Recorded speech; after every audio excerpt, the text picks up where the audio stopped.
ফারুক আযম হযরত ওমর রাদিয়াল্লাহু তাআলা গভীর রাত্রে চলে গেলেন, মদিনা বাজারে চলে গেলেন। একজন পাগলের সঙ্গে ফারুক আযম ওমরের সঙ্গে দেখা হলো।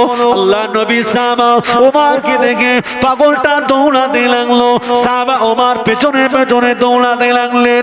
আল্লাহ নবী সাহাবা মনে মনে ভাবছেন, ও যদি চলে যায় কিয়ামতের দিন হাসরের ময়দানে আল্লাহ যদি আমাকে প্রশ্ন করে, ওই বান্দাটা চলে গেল, ওটা একটা বিপদের জন্য ছিল, কেন তুমি সাহায্য করতে পারলে না, সহযোগিতা করতে পারলে না? আমি ওমরে ফারুক আল্লাহ পাকের কাছে কি জবাব দেব? ও সোনা মালিকেরা, জওয়ানেরা, যুবকেরা, আমার নবী পাকের সাহাবা হযরত ওমর ওই পাগলটাকে ধরলেন। কেন বাবা তুমি ছুটে পালাও? আমি জানি তুমি মদিনার রাষ্ট্রপতি, তুমি মদিনার খলিফা, তুমি মদিনার বিচারক, তোমার নাম তো ওমর। তোমাকে দেখলে আমি পাগল, আমার বড় ভয় হয়। ও ফারুক ওমর, ও ফারুক আযম ওমর, আমাকে মাফ করে দাও। ফারুক আযম বললেন, সমস্যা নাই, তুমি পালিয়েছিলে, তুমি বোঝো নাই, তুমি জেনেছো আমি ওমর, কিন্তু আমি কেন ছুটছি তোমাকে ধরার জন্য, কেন তোমার কাছে যাচ্ছি এইটা তুমি জানো না। বলো বলো সাহাবা ওমর, তুমি কি খেতে চাও? সাহাবা ওমর বলছেন, বলো বলো পাগল, তুমি কি ক্ষুধার্ত, কি খেতে চাও? কিছু খাবে? কিছু খেয়েছো? কিছু খেতে চাও? পাগলটা এখন প্রশ্ন করছে, ওমর আচ্ছা আমি কি খেয়েছি না খেয়েছি এটা জেনে তোমার কি লাভ? লাভ আছে তো নাকি? আর হ্যাঁ না বলেন না? লাভ যদি না থাকবে তাহলে উমার গভীর রাত্রে ঘুম বাদ দিয়ে কেন আমি পাগল আমার পেছনে তাড়া করছে? খুব কঠিন প্রশ্ন উমার কি করলেন। এখন উমারে ফারুক মনে মনে ভাবছে, এ তো পাগল আমি যেমনি জানি, এরপরেও যখন ওর সমস্যার জন্য আমি ওর সমস্যা সমাধানের জন্য ছুটছি আর ও পালাচ্ছে, আর এখন এ যদি আমায় বলে যে কিছু খেতে চাও, হ্যাঁ আমি খেতে চাই, আমি ক্ষুধার্ত, এরপরেও আমি উমারকে জিজ্ঞাসা করছে তুমি কেন আমার পেটের খোঁজ নিচ্ছ, তোমার উদ্দেশ্যটা কি, তোমার লাভ কোথায়? তাহলে এ আদৌ সেই পাগল নয় যেই পাগল আমরা ভাবি। সমাজে অনেক পাগল আছে দেখবেন যাদের কাছে আপনি পারবেন না। ঠিক বলছি না ভুল বলছি? দুই পাগল ঝগড়া করছে, করতে করতে এক পাগল আর এক চালাক ঝগড়া, মানে মাল কুস্তি করতে করতে চালাকটা বলছে তুই তো পাগল, তুই তো কোনো ক্যাপাসিটি জানিস না। পাগলটা বলছে তাহলে হয়ে যাক। পাগল ওকে ধরেই সোজা কোনো দিক বিবেচনা না করে সোজা ঠেলে ওকে পুকুরে ফেলে দিল। চালাকটা উঠে বলছে তোর সঙ্গে মালকুস্তি করার শক্তি আমার নেই আর বুদ্ধিও নেই। পাগল বলছে আমাকে তো পাগল বলিস, এখন তো তুই পাগল হয়ে গেলি, পাগল তো তুই। ফারুক আযম হযরত ওমর রাদিয়াল্লাহু তাআলা আনহু মনে মনে ভাবছেন, যেই পাগল আমরা ভাবি পাগল, ওই পাগলকে সহযোগিতা করতে যাচ্ছি, কিন্তু পাগল আমার দিকে তাকিয়ে বললেন, ও মদিনার রাষ্ট্রপতি, ও মদিনার খলিফা, তুমি আমার পেটের খোঁজটা কেন নিচ্ছ? তুমি কেন আমাকে খেতে দিতে চাও? এতে তোমার লাভটা কি বলো? নিশ্চয় আমি ওমর, আমার জানা দরকার, আমার বোঝা দরকার, এই পাগলটা পৃথিবীর কোন সাধারণ পাগল নয়, এই পাগলের মধ্যে নিশ্চয়ই কোনো জ্ঞান রয়েছে। তাই আমি ওমর, আমার উচিত হবে এই পাগলের সঙ্গে আমি কেন খেতে দিতে চাই বলা লাগবে। এই পাগলের প্রশ্নের উত্তর আমাকে দিতে হবে, না হলে মান সম্মান থাকবে না। ওমর, আমি তো ক্ষুধার্ত, আমি পাগল, তো তুমি একজন পাগলের জন্য দৌড়াচ্ছো কেন? মুসলিম জানের দ্বিতীয় খলিফা ফারুক আযম আল্লাহ নবী সাহাবা হযরত ওমর রাদিয়াল্লাহু তাআলা আনহু ওই সময় বলতে লাগলেন, ও মদিনার যুবক শুনে রাখো, আমি ওমরে ফারুক, আমি মদিনার রাষ্ট্রপতি, আমাকে এই দায়িত্বটা মানুষ দিয়েছে ভালোভাবে খাবার জন্য নয়, বিছানায় আরামে ঘুমানোর জন্য নয়। কিয়ামতের দিন আল্লাহর সম্মুখে আমাকে দাঁড়িয়ে এর জবাব দিতে হবে। যদি একটা মানুষ না খেয়ে মারা যায়, কিয়ামতের দিন আমার জবাব দিতে হবে। আমি ওমরে ফারুক রাদিয়াল্লাহু তাআলা আনহু এই ভয়ে সারা রাত না ঘুমিয়ে আমি ওমর নিজে ক্ষুধার্ত, তবু তুমি পাগল, তোমার ক্ষুধার খবরটা আমার নেওয়া লাগবে। বলুন এই হলেন নেতা। তোমার পেটের মধ্যে যে ক্ষুধা আছে না, তুমি যদি এই অবস্থায় মারা যাও না, কিয়ামতের দিন তোমার জন্য আল্লাহ আমাকে জাহান্নামে দিতে পারে। তাই আমি ওমর জাহান্নাম চাই না, জাহান্নামে যেতে চাই না। তাই আমি আল্লাহর ভয়ে গভীর রাত্রে ঘুম বাদ দিয়ে তোমার পেটের খোঁজটা নিতে এসেছি। পাগল বলছো এই ব্যাপার। তাহলে তখন পাগলও বুঝতে পেরেছে তাহলে এই দায়িত্বটা এটা যাই তাই দায়িত্ব। আমার মনে হয় সেই যুগের পাগল আর এই যুগের শিক্ষিত মানুষ ওদের কাছে এটা পারবে না। শিক্ষিত হলে হয় না, সমাজে অনেক ছেলে দেখবেন ভালো জ্ঞান সঞ্চয় করেছে কিন্তু তার মধ্যে কিছু নেই। কেন? মানে এই ব্রেনটা তার ঠিকঠাক কাজ করে না। শিখেছে কিন্তু এই শিক্ষাটা সঠিক জায়গায় প্রয়োগ না করার কারণে ওর শিক্ষা কাজে লাগে না সমাজে। ফারুক আজম হযরত উমর রাদিয়াল্লাহু তাআলা আনহু আল্লাহর আযাবের ভয়ে, জাহান্নামের ভয়ে ওই পাগলের পিছনে দৌড়াচ্ছে। আপনি জানেন এই উমরকে? আপনারা শুনেছেন না যে হযরত উমর যে রাস্তা দিয়ে একবার হেঁটে যায়, একবার কবার? এটা দুইটুই নাকি বলেন না কেন? কথা বলে ঠান্ডা বেশি লাগে নাকি? যে ঠান্ডা লাগলে বলতে হবে না, অসুবিধা নেই। আমি বলছি এই একবার যে রাস্তা দিয়ে হযরত উমর হেঁটে যাবে, শয়তান 40 দিন অথবা 41 দিন ওই রাস্তায় যাবে না। এখন প্রশ্ন কেন? ধরুন হযরত ওমর এই রাস্তা দিয়ে হেঁটে গেছে, সাপোজ বলছি, আর এই রাস্তায় আসবেন না উনি জীবনেও আসবেন না। তাহলে এই রাস্তা দিয়ে 40 অথবা 41 দিন শয়তানের সমস্যা কোথায় আপনাকে জানতে হবে। এটা কি জানেন না? কিতাবের মধ্যে এসেছে ফারুক আযম হযরত ওমর রাদিয়াল্লাহু তাআলা আনহু যেই দিনে কলেমা পড়েছেন, যেই দিনে ঈমান এনেছেন, আমার আল্লাহ পাক হযরত ওমর ফারুক রাদিয়াল্লাহু তাআলা আনহুর ভিতরে যে আত্মবিশ্বাসটা দিয়েছে, যে ঈমানের জাজবাটা দিয়েছেন, ওই রাস্তা দিয়ে হেঁটে হেঁটে গেল। ওই রাস্তা দিয়ে যদি শয়তান 40 অথবা 41 দিনের ভিতরে যদি ওই রাস্তা দিয়ে যায়, আমার আল্লাহ পাক হযরত ওমর ঈমানে জাজওয়ায় ওই শয়তান পুরো সরকার হয়ে যাবে। তাহলে ঈমান কত মজবুত দেখতে পাচ্ছেন। তাহলে এই পার্টি করার যোগ্যতা হযরত ওমরের মধ্যে ছিল, তাই তাকে মানুষ নেতৃত্ব দিয়েছিল। যারা তাকে নেতৃত্ব দিয়েছিল, কিয়ামতের দিন যদি ওমর জান্নাতে যায় তো সেই যারা নেতৃত্ব দিয়েছিল এরাও জান্নাতে যাবে। জোরে বলুন। মানে জয়সা কা তৈসা। আমরা তো পাচ্ছি থালে, দিচ্ছি গালে, আর পাপ নেই তার কোনো কালে। সামনে এসে যাচ্ছে, ঝটপট মেরে দিচ্ছি। হারাম না হালাল, এতিমের মাল না অসহায়দের মাল, মিসকিনদের মাল, দরিদ্রদের মাল খেয়েই যাচ্ছি। কোনো হিসাব আমাদের লাগে না। হিসাব কিন্তু একদিন দিতে হবে, মাথায় রাখবে। আর বিশেষ করে যে বা যারা ইচ্ছাকৃতভাবে এই সমস্ত কাজে লিপ্ত, যারা মানুষের হক মারছে, জেনে রাখবেন এটা কিন্তু আল্লাহ মাফ করতে পারবেন না। কারণ অ্যাডভান্স আল্লাহ কোরআনে বলে দিয়েছে, বান্দার যদি হক মারো, এই হকটা বান্দার কাছ থেকে তুমি মিটিয়ে নেবে। কেন? কিয়ামতের দিন সব কিছুর বিচার হবে, কিন্তু তুমি যে বান্দার হক মেরেছো এই বিচারটা আমি আল্লাহ করতে পারবো না। কেন না? যার হক মেরেছো তার কাছে যদি সে ক্ষমা করে তাহলে তুমি মাফ পেতে পারবে। আপনি বলেন তো কিয়ামতের দিন আমি আপনাকে মাফ করব না আপনি আমাকে মাফ করবেন? কেউ কাউকে মাফ করবে? আরে ভাই সুযোগ পেয়েছে মাফ করবো মানে?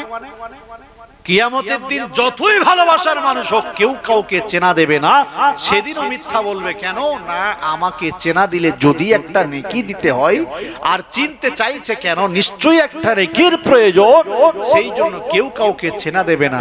তাহলে আপনি আমার দুনিয়ায় হক মেরেছেন, আমার ক্ষতি হয়েছে, আমি কিয়ামতের দিন আপনাকে মাফ করে দেব, এটা আপনি ভাবলেন কোন জ্ঞানে? তাই যে বা যারা এই হক মারা কাজে লিপ্ত আছেন, জেনে রাখবেন আপনাদের ঠিকানা জাহান্নাম। পৃথিবীর কেউ আপনাদেরকে ঠেকাতে পারবে না। কসম, আল্লাহি আল্লাহর জাতের কসম, আল্লাহর ইজ্জতের কসম, আপনি যত নামাজ পড়েন, রোজা করেন, দান করেন, সাদকা করেন, আলেম ওলামা করেন, যাই করেন, তাহাজ্জুদের নামাজ পড়ে পড়ে আপনার কপাল যদি কালো হয়ে যায়, এরপরেও আপনি জান্নাত পাওয়া মুশকিল হয়ে যাবে। কেন? আপনি আল্লাহর দিক দিয়ে সাকসেসফুল হয়ে গেলেন, কিন্তু বান্দার দিক দিয়ে সাকসেসফুল হতে পারলেন না। তাই এর হিসাব আপনাকে দিতে হবে। সমাজে অনেক হুজুররা আছে এই কাজে লিপ্ত, কথা বুঝতে পারেননি? অনেক হুজুর আছে যারা এই সমাজের এই অন্যায় কাজে লিপ্ত। কে বা কারা, কার কি হক দেখার দরকার নেই, মোটামুটি ওর পেট পুল্লটা চললেই। নবী বাগে সামা ফারুক আযম হযরত ওমর রাদিয়াল্লাহু তাআলা আনহু ওই পাগলটার কাছ থেকে পাগলটাকে আঘাত দিয়ে গভীর রাতে ফিরে আসছে। আঘারে ওমরে ফারুক 3 দিন পর্যন্ত খায় না, সকাল থেকেও কিছু খায়নি। হযরত ওমর খালি খরমা খেজুর আর পানি খেয়ে আছেন। ওমরে ফারুক বাড়িতে ফিরে দেখছেন আল্লাহ নবী সামা ওমরে ফারুকের বিবি তখনও পর্যন্ত খানা নিয়ে হযরত ওমরের জন্য ইন্তজারে আছেন। জোরে বলুন।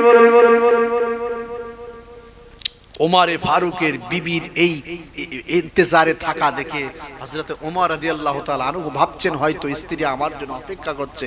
তখন তো এইরকম টেলিফোন ছিল না। হযরত ওমর রাদিয়াল্লাহু তাআলা আনহু খিদের চোটে ক্ষুধার যন্ত্রণা সহ্য করতে না পেরে ঝটপট উনি দিয়েছেন খাদ্যটা, আর উনি এক লোকমা খাদ্য গালে তুলে ফেলেছেন। খাওয়ার পরে নাড়িতে যখন একটু বল এসেছে, ভাবলো হাই বিবি কিছু খেলো কিনা, আমার তো একবার জিজ্ঞাসা করা হলো না। তখন বিবিকে জিজ্ঞাসা করছে, হে আব্দুল্লাহর মা, তুমি কি কিছু খেয়েছো? এক লোকমা গালে তুলে খেয়ে নিয়ে আর এক লোকমা গালে তুলতে যাবেন, জিজ্ঞাসা করলেন, তখন চোখ দিয়ে টপ টপ করে পানি পড়ছে।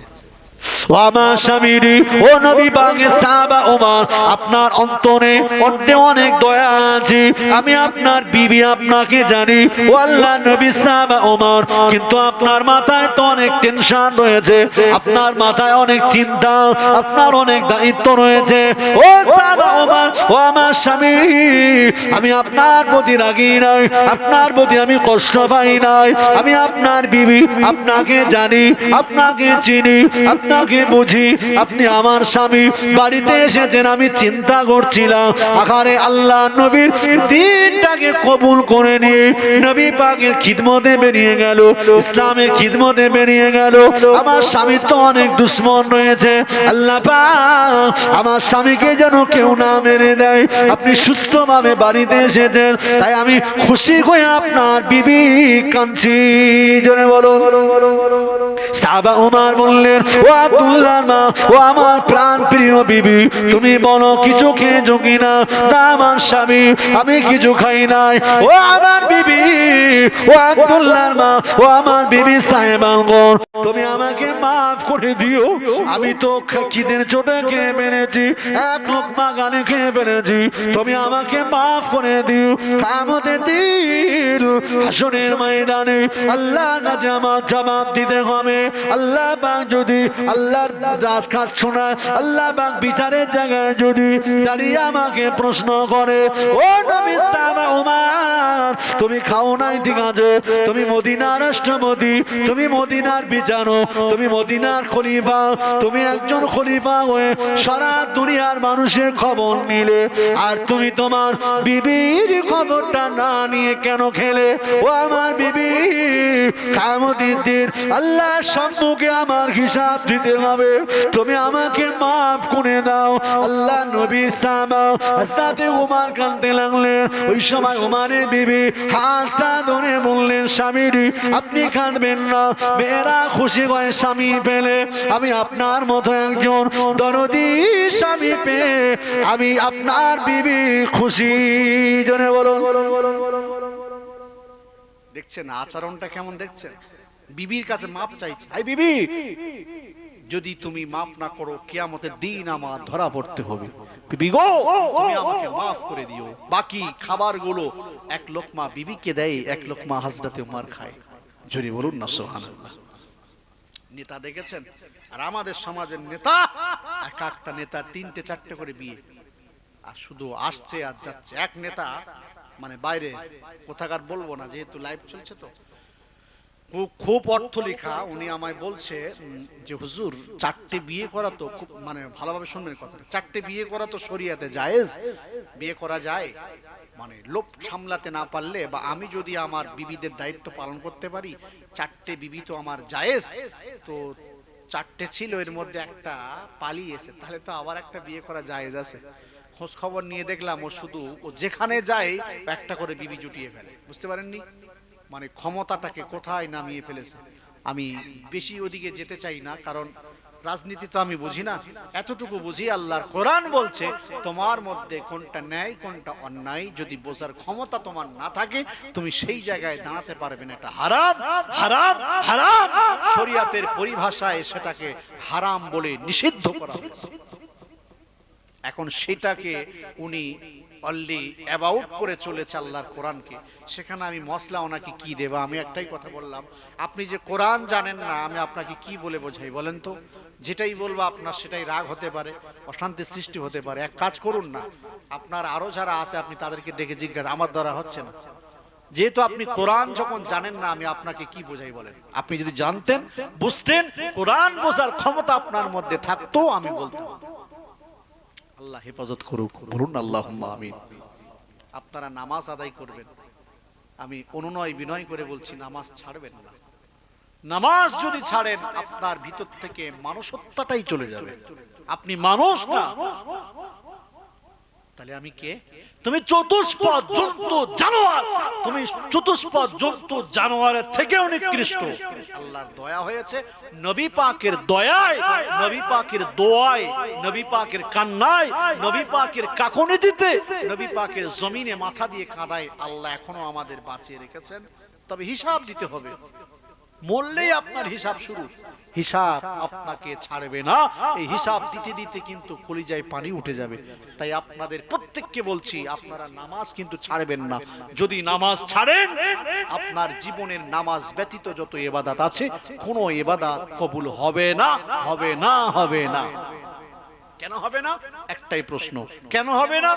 নামাজ হচ্ছে সমস্ত ইবাদতের মূল পাত্র। আপনি কি ভাবছেন নামাজ ছাড়া ইবাদত নেই? আছে না নেই? আছে তো। যাকাত একটা ইবাদত। একজন মানুষ মারা গেল, আপনি নামাজ পড়েন না, আপনি জানাজায় যাচ্ছেন। ভাই, আপনি কোন লজ্জায় যাচ্ছেন বলেন তো? কোন লজ্জায় যাচ্ছেন? আপনি যে জানাজায় যাচ্ছেন, আপনি জানাজায় দোয়া করবেন, আপনার ঈমান আছে? আপনি ঈমান বোঝেন? আপনার ওযু আছে? আপনার ওযু হয়েছে? আপনার গোসল হয়েছে? আপনি পবিত্র আছেন? সে একজন নামাজি মানুষ, ভালো মানুষ, আপনি তার জানাজা যাচ্ছেন কেন? না, ইমাম সাহেব বলে দিয়েছে, কেউ যদি জানাজা নামায় অংশগ্রহণ করে 1 কেরাতের সওয়াব পাবে, 1 কেরাত।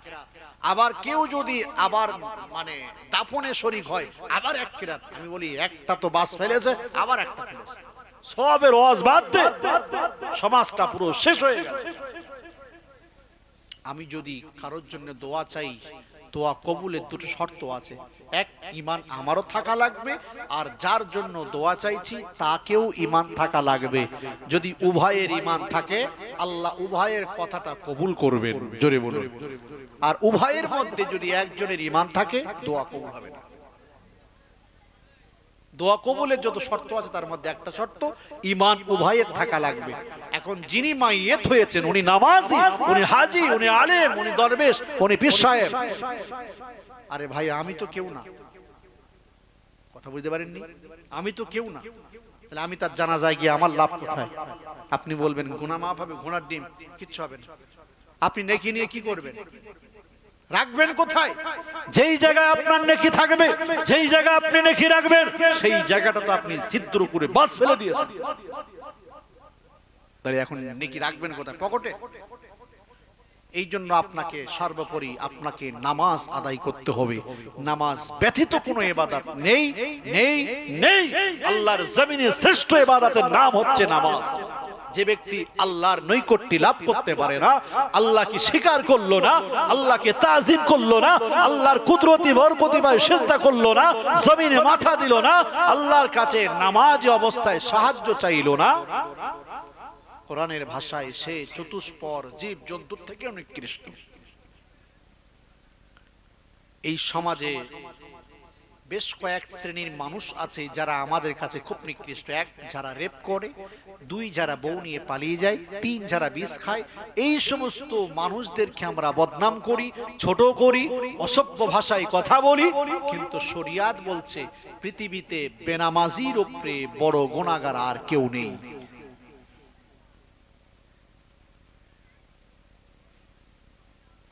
আপনি নামাজ পড়েন না, আপনার গুনাহ ভরপুর। আপনি নামাজ পড়ছেন, আপনার গুনাহ মাফ। আল্লাহ যে সমস্ত বান্দারা আল্লাহ পাককে বিশ্বাস করে, আল্লাহ পাকের জাতকে বিশ্বাস করে, আল্লাহ দ্বীনকে বিশ্বাস করে, তারাই তো আল্লাহকে সম্মান করে। আপনি আল্লাহর কথা শুনলেন, আপনি কলেমা পড়লেন, আপনি মুসলমান হলেন, কলেমার ঘরে জন্ম নিলেন, কিন্তু আপনার ভিতরে নামাজ নাই। আপনার জন্য আযাবে জাহান্নামকে আমার আল্লাহ পাক তৈরি করে রেখেছেন। ফেরেশতা জিবরাইল জাহান্নাম পরিদর্শন করে এসে ফেরেশতা জিবরিল আমিন আলাইহিস সালাতু ওয়াস সালাম বললেন, ইয়া রাসূলুল্লাহ, হাবিবাল্লাহ, জাহান্নামের এক দরজা থেকে অপর দরজা পর্যন্ত 500 বছরের রাস্তা। ইয়া রাসূলুল্লাহ, হাবিবাল্লাহ, এক নম্বর থেকে 2 নম্বর জাহান্নামের দরজাদার এত পরিমাণ গরম হবে, ওই গরমটা হবে প্রথম জান্নাতের প্রথম জাহান্নামের দরজা থেকে আরো দ্বিতীয় জাহান্নামের দরওয়াজার আগুনটা আরো 70 গুণ বেশি হবে। ইয়া রাসূলুল্লাহ, হাবিবাল্লাহ, যে বাজারা এই দুনিয়াতে জাহান্নামের ভয় করে না, যে বাজারা দুনিয়াতে আল্লাহর নাফরমানি করে, আল্লাহর জমিন তাদের জন্য বদদোয়া করে। ইয়া রাসূলুল্লাহ, হাবিবাল্লাহ, হুজুর আপনার উম্মতি মুহাম্মাদিরা এই জাহান্নামের মধ্যে আল্লাহ ফেলবেন। তাই আমি জিবরাইল ফেরেশতাটা দেখার পরে আমার চোখ দিয়ে পানির টুসা গড়িয়ে যায়। ইয়া রাসূলুল্লাহ, হাবিবাল্লাহ, আপনি বেশি বেশি করে আপনার উম্মতি মুহাম্মাদিকে নামাজের তাগিদ দেন, বেশি বেশি বেশি করে মা বাবার খিদমতের কথা বলবেন, বেশি বেশি করে তাদের আদবের কথা বলবেন, বেশি বেশি করে দান সাদকার কথা বলবেন। জোরে বলুন সুবহানাল্লাহ। নিজে খেয়ে পরে বাঁচবো, এখন সমাজ এসে গেছে, দান সাদকা উঠে গেছে। সমাজে অনেক অসহায় মানুষ আছে যারা খেতে পাচ্ছে না। আমি রক্তে এত পতাকার ইয়া রাসূলুল্লাহ, হাবিবাল্লাহ, হুজুর আপনার সাহাবায়ে আপনার বান্দাদের আপনার উম্মতদের যখন জাহান্নামের মধ্যে দেওয়া হবে, হুজুর ওই জাহান্নামের মধ্যে পুড়িয়ে পুড়িয়ে আল্লাহ পাক তাদের কালি বানিয়ে দেবে। ইয়া রাসূলুল্লাহ, হাবিবাল্লাহ, হুজুর ওই দুইজন ব্যক্তি চেনা শোনা জানা, তারপরেও কিয়ামতের দিন বিচার কামার পরে আল্লাহ যদি জাহান্নামে দেয়, একত্রিত করে দেয়, ওই দুইজন ব্যক্তিকে আপনার চেনার ক্ষমতা থাকবে না। ইয়া রাসূলুল্লাহ, হাবিবাল্লাহ, হুজুর আমি ফেরেশতা জিবরাইল ওই জাহান্নাম দেখে এসে আমি ফেরেশতা জিবরাইল আপনার উম্মতি মুহাম্মাদের ভালোবাসায় আমার চোখ দিয়ে পানি গড়াই। জোরে বলুন। জাহান্নামের আগুন এত কালো, দুজন ব্যক্তিকে জাহান্নামের মধ্যে পোড়াবে, পুড়িয়ে তাদেরকে এমন কয়লা বানিয়ে দেবে কেউ কাউকে চিনতে পারবে না। আমি এই মুহূর্তে জাহান্নাম দেখে এসেছি। আপনি বলেন তো জাহান্নামটা কি নামাজি কবুলিয়াত নামাজি ব্যক্তির জন্য, নাকি যারা ইচ্ছাকৃতভাবে সুস্থ থাকা অবস্থায় নামাজ আদায় করে না তাদের জন্য? বলেন বলেন। যারা সুস্থ থাকা অবস্থায় যারা নামাজ আদায় করে না, এদের প্রতি কারণ নয় আমার আল্লাহ পাকের লানত। কিন্তু আল্লাহ তারপরেও আমাদের জীবিত রেখেছেন, সুস্থ রেখেছেন, ভালো রেখেছেন, রুজি দিয়েছেন, পরিবার দিয়েছেন। আপনার কি মনে হয় এর কৈফিয়ত দিতে হবে না? মানে একবার বুজুর্গরা বলেছিল না যে যখন মহামারী হবে তখন তোমরা গরু কুরবানি করে দোয়াখানি করবে, আর আমরা এটা পৌষ মাস আসলে খাওয়ার মাস মনে করে ফিস্টি ফাস্টা মনে করে সব জায়গাতে চালাচ্ছি। আমার কানে খবর আছে অনেক মুফতি সাহেব পর্যন্ত এই কাজে লিপ্ত। আরে ভাই, গরুটা জবাই করলে হিসাব দিতে হবে না?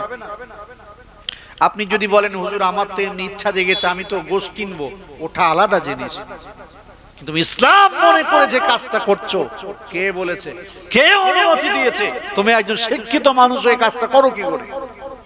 আবার সে আবার দোয়াদানি দেখাচ্ছে, বোঝাচ্ছে, পদ্ধতি মানুষকে শেখাচ্ছে।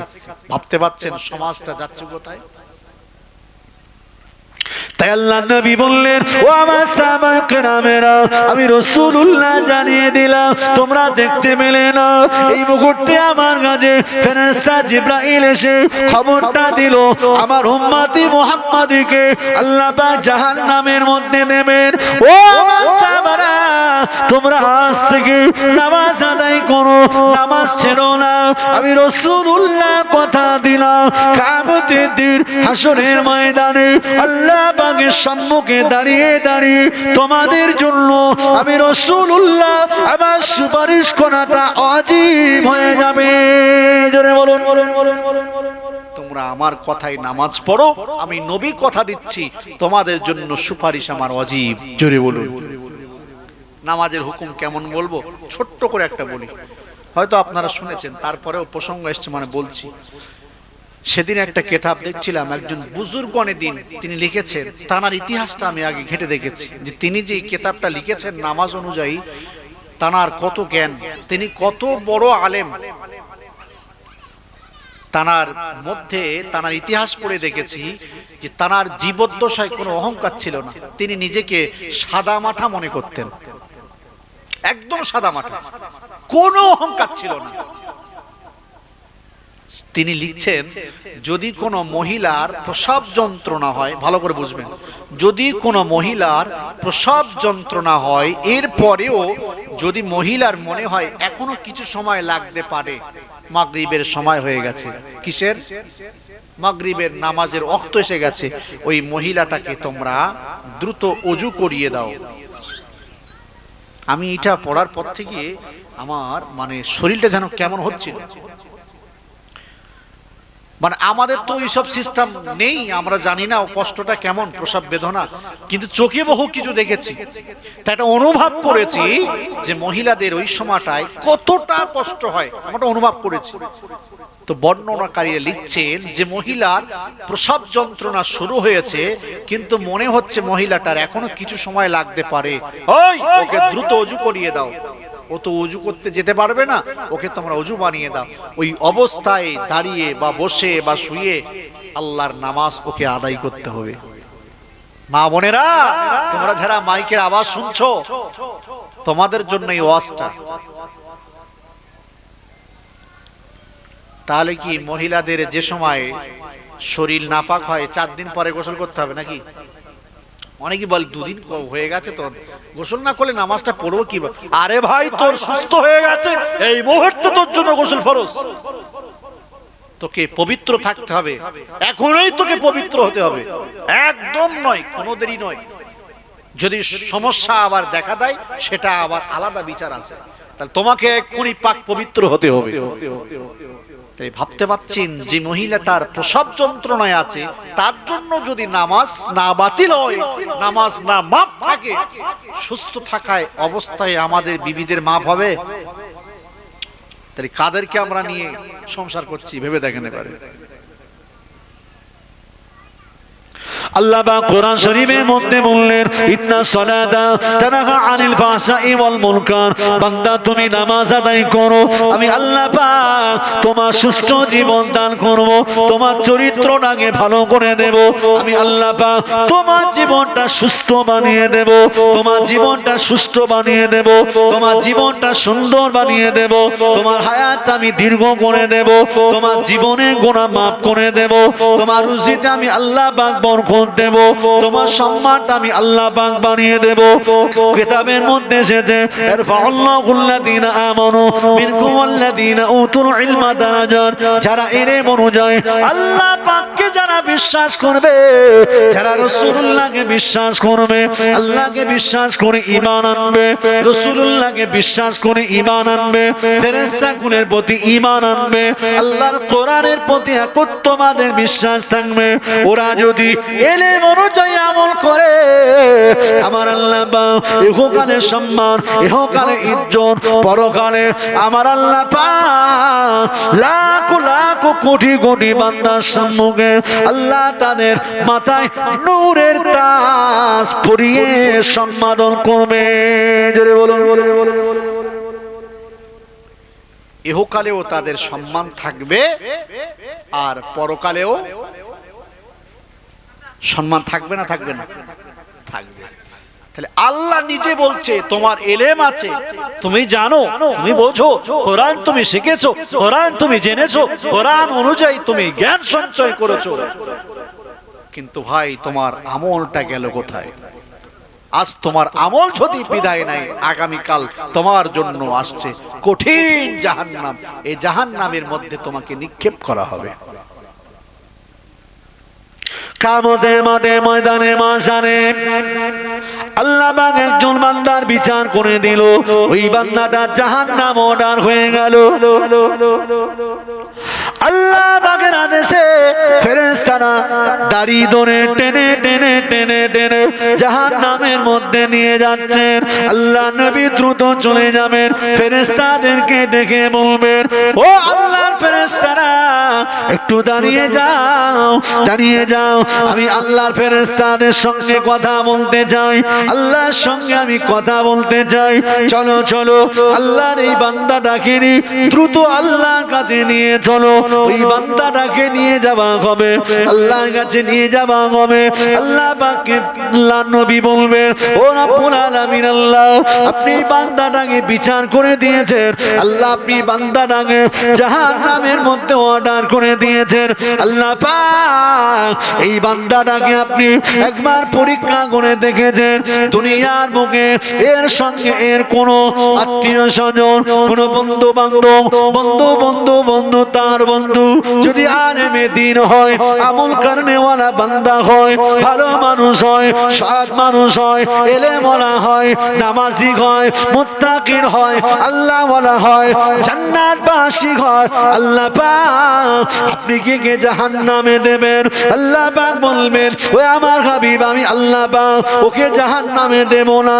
যদি ওর জীবনে কোনো আত্মীয় ভালো থাকে, খোঁজাখুঁজি করে দেখা গেল ওর বন্ধুর বন্ধুর বন্ধু একজন আলেমে দ্বীন ছিল, আল্লাহ পাক সঙ্গে সঙ্গে ফেরেশতাদেরকে আদেশ করবেন, ও আমার ফেরেশতারা আমার বান্দাকে জাহান্নামে নিও না, আমার বান্দাকে আবার সসম্মানে বেহেশতে প্রবেশ করাও। জোরে বলুন। এই সুসম্পর্ক আজ আমাদের কাছ থেকে বিদায় নিয়েছে। চাচার যদি একটা ছেলে আলেম হয়, চাচার আর একটা ভাইপো আলেম আছে, তার সম্মান দেয় না। কেন রে ভাই? আমার ছেলে আলেম, তো আমার ছেলে কি? আমার ছেলে যখন আলেম, আমার আর কোনো আলেমকে সম্মান দেওয়া লাগবে না। আরে এই আলেমকে সম্মান করা, এই আলেমকে ইজ্জত করা, এদেরকে তাজিম করা, সম্মানের চোখে দেখা, এটা একদিন কাজে লাগবে। কবে? শেষ বিচারের দিন, যেদিন মালিক ইয়াউমিদ্দিন, তোমার মালিক আল্লাহ ছাড়া সেই দিন বিচার করার কেউ থাকবে না। সেই বিচারের দিন অন্তত এতটুকু আমল আপনার কাজে লাগতে পারে যদি কোনো আলেমের সঙ্গে আপনার সুসম্পর্ক থাকে। আজ বিভিন্ন মসজিদে দেখবেন আলেমদেরকে বেউজ্জতি করে করে মসজিদ থেকে বার করে দিচ্ছে। আমি খুব দুঃখের সঙ্গে বলছি, মসজিদে যারা কমিটিতে থাকবে আপনারা নির্বাচন করবেন মসজিদের জন্য। কেন না, এই মসজিদে কমিটি হতে গেলে যে শর্তগুলো আছে, এই শর্তগুলো তাদের মধ্যে থাকতে হবে। যদি থাকে তাহলে তারা মসজিদ কমিটি হবার যোগ্যতা রাখবে, আর যদি না থাকে তাহলে তারা মসজিদ কমিটি হবার যোগ্যতা তাদের নেই, থাকবে না। হটাও, জনগণের টাকা দিয়ে মসজিদ করা, যাকে তাকে রাখবেন না। তো ইমাম সাহেবকে, একটা ইমাম সাহেবকে তাড়িয়ে দিল। আমি সেই জায়গায় জলসায়, এখন ওই রিলেটিভ একটা ইতিহাস নিয়ে বক্তৃতা করতে করতে উনি ঝট করে উঠে চলে গেল, রেগে গজগজ করতে করতে। আমি বললাম, ভাই উনি কি ধরা পড়লো? আমি তো জানি। বলছে সমস্যা আছে। ব্যাস, কোনো ব্যাপার না, আমি ওয়াজ করে যাব, আমার টাইম আছে এখন 1 ঘন্টা, আমি ওয়াজ করেই যাব। যাই হোক, তাহলে ইমাম সাহেবটা বলল, লকডাউনের সময় 4 জন করে জামাতের সঙ্গে 7 জন করে দাঁড়াতে বলেছে, তা তুমি একজন এসছে তো তাকে অপমান করে, মাদ্রাসায় পড়তো, রমজানের ছুটি ছিল, তাকে অপমান করে বার করে দিল, যাও তুমি চলে যাও। কোন বিবেকে নামাজ পড়তে এসেছো? তুমি জানো না এখন বেশি লোককে এক জায়গায় নামাজ পড়তে নিষেধ আছে? এইভাবে তাকে অপমান করতে পারি। ইমাম সাহেব খালি বলল, আপনাকে অনুমতি অধিকার কে দিল? এই কথার কারণে ইমাম সাহেবকে বার করে দিল। এটাই যদি সমাজের বিচার হয়, আগামী দিন খুব ভয়ঙ্কর আসছে এবং এই দুনিয়া লয়ক্ষয় হয়ে যাবে, দুনিয়া শেষ হয়ে যাবে, নাস্তানাবুদ হয়ে যাবে এবং মালিক ইয়াউমিদ্দিন, যিনি বিচার দিনের মালিক, কঠিন হাসরের ময়দানে তিনি কিন্তু এই কোরআন দিয়ে বিচার করবে। মাথায় রাখবেন, দুনিয়ায় আপনি একটু ক্ষমতার জন্যে, আপনার একটু টাকা পয়সা আছে, মানুষ হয়তো আপনাকে সম্মান দিয়ে একটা জায়গায় দিয়েছে, আপনি যা খুশি তাই করবেন, এটা আল্লাহ কখনো মেনে নেবে না। আপনার উপরে আল্লাহ পাকের খোদাই গজব পড়বে আপনার উপরে, আপনি ধ্বংস হয়ে যাবেন। আমি আজ পর্যন্ত যত মসজিদে গেছি, আমি নিজেই হুজুর, আপনি পরীক্ষা করে দেখতে পারেন, কোনো আপত্তি নেই। আমি নিজেই যেখানেই থাকবো আমার আইন অনুযায়ী আপনাদেরকে চলতে হবে। কি বয়ান করব, কি বক্তৃতা করব, কি সমাজের কথা বলবো, কোন অন্যায়ের বিরুদ্ধে বলবো, এটা আমার ব্যক্তিগত ব্যাপার। আমি কোরআন দিয়ে কথা না বললে, হাদিস দিয়ে রেফারেন্স দিয়ে যদি কথা না বলতে পারি, ভুল হলে আপনারা ধরবেন, এতটুকু আপনাদের দায়িত্ব দিলাম। বাকি কোনো কথা আপনারা আমার সঙ্গে বলতে পারবেন না। কেন? আমি একজন ইমাম, আর আমার দায়িত্ব হলো আপনাদেরকে সম্পূর্ণ কথাটুকু বলা, কোনো কথা চেপে আমি রাখবো না, কারণ আমি একজন ইমাম, আমি দায়িত্বশীল ব্যক্তি। আমার কাজ হবে আপনাদেরকে নিয়ে চড়ানো এবং দিনের কথা আপনাদেরকে শোনানো। আপনারা মানবেন কি মানবেন না আপনাদের ব্যাপার। একজন শুনে বলছে, হুজুরি মনে হয় তালি পার্টিতে দাঁড়ানোর শখ হয়েছে। আলী ভাই, যারা জানবে তারা ওই কাজে যাবে না। কেন? ও বিরাট দায়িত্ব। হযরতে আবু বকর দিচ্ছেন উমরের কোলে ঢেলে, আর উমর দিচ্ছেন আবু বকরের কোলে ঢেলে। কেন বলেন তো? মানে ওনারা রাজনীতি বোঝেন না নাকি? ঠেলে দিচ্ছেন কেন? আরে জানে যে এ মাথার কত দায়িত্ব। ফারুক আজম হযরত উমর রাদিয়াল্লাহু আনহু, এমন কোন দিন ছিল না যিনি 10টা বছর রাজত্ব চালাতে গিয়ে একটা রাত তিনি ভালোভাবে ঘুমিয়েছেন। জোরে বলুন না সুবহানাল্লাহ। গভীর রাতে খাওয়া নেই, দাওয়া নেই, অসুস্থ, এর পরেও ছুটে ছুটে ছুটে ছুটে ছুটে ছুটে গোটা মদিনা ঘুরে ঘুরে দেখছেন কোন মানুষ অসুস্থ কিনা, কোন মানুষের বাড়ি খাওয়া হয়েছে কিনা, কোন মানুষ বিপদে আছে কিনা, কোন মানুষ সমস্যায় পড়েছে কিনা, তাদের নেতার দরকার আছে কিনা। ফারুক আজম হযরত উমর রাদিয়াল্লাহু আনহু এইভাবে ঘুরে ঘুরে ঘুরে ঘুরে গোটা মদিনা শহরটা ঘুরতেন, দেখতেন কেউ বিপদে পড়ে নেই তো। আর আমাদের নেতাগুলো কি করে বলেন তো? সকাল 8টা বেজে গেছে, নেতার বাড়িতে, আমি নিজে চোখে দেখেছি, নেতার বাড়িতে গেছে, এক নেতার বাড়িতে কি না সমস্যায় পড়েছে, তাই নেতাকে ডাকতে এসেছে। উনি বললেন ওনাকে 1 ঘন্টা ওয়েট করতে বলুন, আমি লাঞ্চ ফান্স হ্যান ফ্যান করব, তবে দাঁত ফাত মেজে গোসল ফসল করে তবে ওনার সঙ্গে কথা বলবো। এই প্রতিনিধিকে যারা নিযুক্ত করে উভয় জাহান্নামে যাবে। কেন? আপনার ভোট নিয়ে আমি কি করব? এতিমের হক মারবো, অসহায়দের হক মারবো, গরিব এতিমদের পেটে লাথি মারবো, আমি তাদেরকে দুঃখ দেব, কষ্ট দেব, মানুষকে অসম্মান করব, হক বেহকের বিচার করব না, টাকা মেরে মেরে খাবো, রাস্তাঘাটগুলোকে সর্বনাশ করে দেব। তাহলে এই যে গুনার কাজটা আমি করছি, এই কাজ করার জন্য সহযোগিতা কে করেছে বাবু? আমরা তো নাকি?